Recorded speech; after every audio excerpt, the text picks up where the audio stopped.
When you buy electrical or electronic items at a thrift store, or in the case of this Squier Strat, at a garage sale, it's a gamble. It might work, it might not work. I'll be testing out 10 such items coming up on Risky Thrifting Volume 8. Over the past year, I haven't been as active on ThriftyAV as I have in the past, but I still love to go thrift shopping and garage sailing. And I picked up quite a few electrical and electronic items. I picked 10 of those items out for Risky Thrifting Volume 8, and I'm going to turn this into a guessing game. Now you can tell me how many you think will work, what you think might be wrong with some of these items. But before we make that guess, I want to take a look at the items that I will be testing. First up is the Squier Strat I was holding during the open. This is a made in China version, so quality control might not be as good as the made in Mexico ones. Here's where a tremolo bar is supposed to screw into this bridge, and this one has been broken off on here. So somebody was whammy barring it pretty hard. But I'm not going to count that against it. And speaking of the floating bridge, this one's sitting pretty high up. So I think it might have been bent by the previous user. If I plug this into an amp and get guitar sounds out of it, I'm going to say it works. And I'll worry about repairing or replacing this floating bridge later. And I have 2 amps to test that guitar with. Over here I have a Hollinger practice amp. This one plugs into the wall. And I have this little HoneyTone over here that's battery powered. So I'll be testing these 2 out. This is a recent find. It is a sweep function generator from BK Precision, model number 3017A. It'll do square waves or sine waves or whatever you call that wave. And it has different frequencies. So this will give me an excuse to dig the oscilloscope out to see if it works. Here is a pretty much random stray item that I picked up. It has XLR on one side, USB on the other. I'm going to assume this is going to let me plug in an XLR microphone into a USB port on a computer. And if I do that and I get audio, I'm going to say that this works. And while I have the computer out, I'll check out this PC Propad. It is sealed, and I think this will probably be a good item. Here I have a computer case. It was a heck of a deal. Not much electronic here except for this optical drive up here.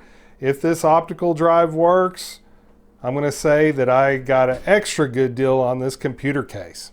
The Salvation Army put 5 price tags on here, $24.99, and yes, I paid that much, which is more than I normally pay for optical players, but this one's pretty special. This is one of the older CD recorders where you could just do a straight duplicate from a CD to a blank CD.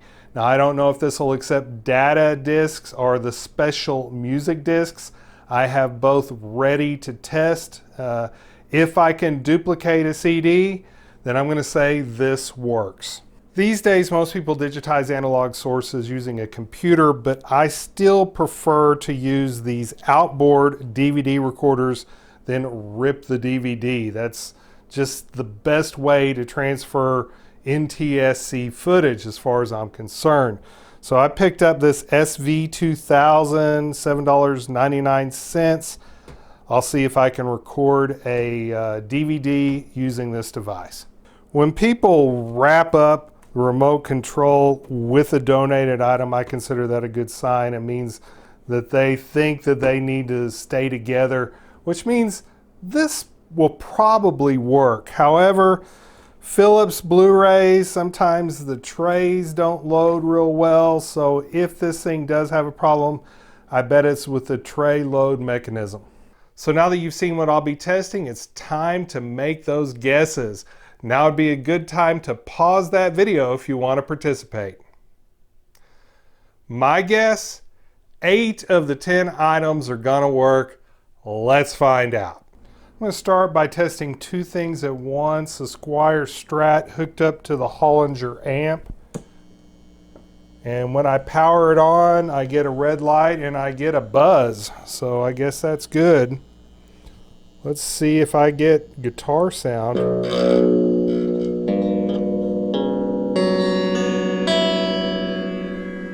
Well, I got guitar sound. Let's do the 5-position switch.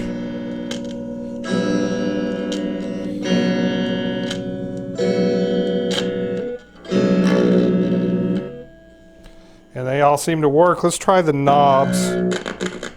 Ooh, that is crackly on the volume knob.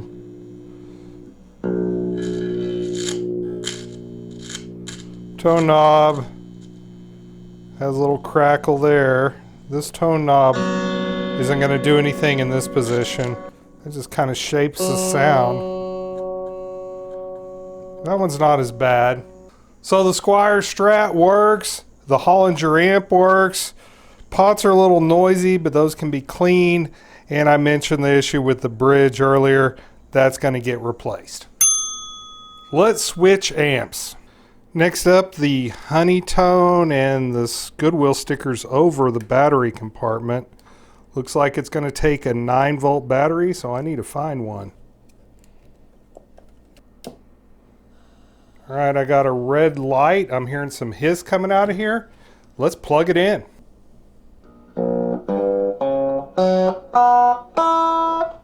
I tell you what, there's not nearly as much hum using a battery-powered amp compared to using something plugged into the wall.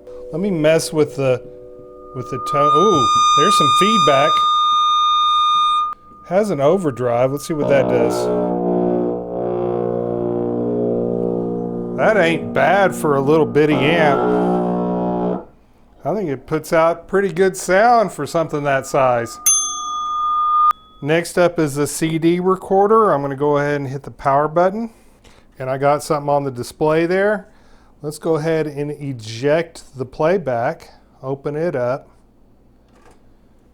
Oh, and there's a disc already in there. Kenny G. Let's open this one up. Nothing in there. Well, let me look at this Kenny G.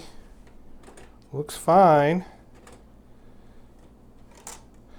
I'm going to try to dub onto a data disc to begin with. Now this is data R music, but these are formatted as data disc. I'm going to hit the dub button. All right, I guess I need to close those first. All right, now I'm going to hit the dub button. It says consumer when I hit dub. Let's get one of these. Okay, this is a CDR music disc. Now I'm going to hit dub. And it says dub 1. Dub 1. Dub 1 or dub all. Let's do dub all. And is there an enter button? Confirm maybe? Now it says wait. I want to listen, see what it's playing. It says scan. And it sounds like it's doing a high-speed dub of the Kenny G, which will save a little time. It's not going to be as fast as a one you have hooked up to your computer, but it will be faster than real time. It says 13 tracks were copied at 47 minutes and 50 seconds. I'm going to assume that I have to hit this finalize button in order to finalize that recording and maybe hit confirm. All right, the dub is finished, and to test compatibility, I'm going to play back on this RCA jam box here and see if we hear some Kenny G. And I hear Kenny G coming through the speakers. So this dub did work. Now, there's a whole lot more that this CD recorder can do. You don't have to go from CD to CD. I could input an audio device and record directly from that. But this test demonstrated that this played, this records, and I made a successful dub. So I am going to say that this was a success. All right, next is the sealed PC Propad, and I'm going to be using my old HP over here, HP ProBook, to test it. Almost feels wrong, you know, breaking the seal on this vintage device.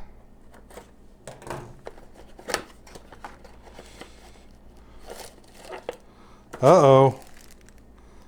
That is not a USB connection. I'm not going to be able to use this. The back of the box says game port required. I will see if I have an old computer or at least an old sound card with a game port on it. I went through all my old computer stuff. I do not have an old PC with a game port. I thought I had a sound card that had a game port on it. I can't find it. Now I looked on Amazon. There are adapters for game port to USB, but the price of those was too much to justify for testing one piece of gear on one episode of Risky Thrifting. So the PC Propad is going to be put on the shelf. I bet it works. I bet it works just as good as my old Gravis GamePad does. But because I can't test it, I don't know if it works or not. I'll have to check it out later when I have the gear to check it out. Next up will be the XLR-to-USB adapter, and I have a couple of mics to try out. The one that I'm hoping will work is this SM58. It's a dynamic mic. This Octava MK219, I do not expect this to work because it requires phantom power. There's a little blue light shining right here showing that that's receiving power.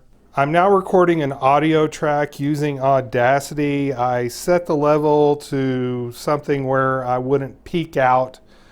Right now you're listening to me through the microphone that's plugged in to my camera, and now you're listening to me through the SM58, which is running through this USB adapter, and this is what it sounds like. The USB adapter had a little bit of hiss when I hooked up this SM58 to it, but I would say the audio was acceptable. Now I'm going to say that USB adapter works now because I do not expect it to work with this microphone because this is a condenser microphone that requires phantom power. It is unlikely that wow, that's snug.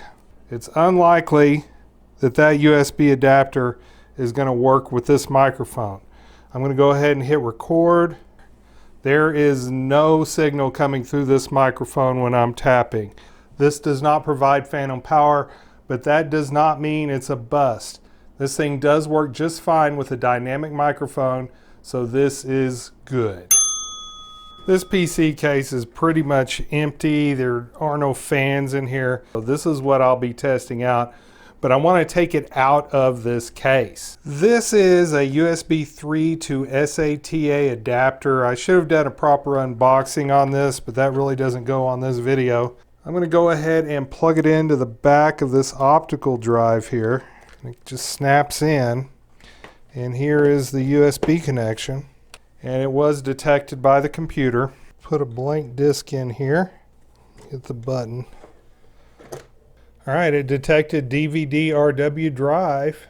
Ooh, not enough space. How about just these two? And it's burning those files onto the disk. This may take a little time. It's not quite as fast as a thumb drive. I'm now going to close the session on this. It now says the disk is ready, so I'm going to just eject it from this drive. Insert it into the drive that's built into this old laptop here and see if I can read those files. And here are some of the files that were burned to that disk. So the optical drive that came with my $6.50 PC case works. Next up is the Philips Blu-ray. I installed 2 new batteries and I hooked it up to the Hitachi here. Here is the moment of truth. Power on. There's a green light turned on right there. And it says Philips on the screen. There it goes. All right, I'm going to load up a Blu-ray. Hit play. It took a little while, but the FBI warning came up and the movie is playing. So the Philips Blu-ray works. Next up is the SV2000 DVD recorder. I do not have a remote for this one. Try to turn it on with that button right there. Let's see if I can load up a blank DVD. And I got something on the screen here. Okay, I've plugged a Frogger game into the front. I need to figure out how to get to the front input. I'm going to guess that's the channel button. I'm going to power this game up. And I got something on the screen there. Now before I record, I want to pick my mode. There's HQ 1 hour, SP 2 hour, SPP 2.5, and then 3 hour LP 4 hour EP. 6 hour SLP. That would be cramming a whole lot of stuff on a blank DVD. I'm going to go with HQ. And I'm going to hit record. And there's a little dot in the corner, says I'm recording. And I'm going to play some Frogger.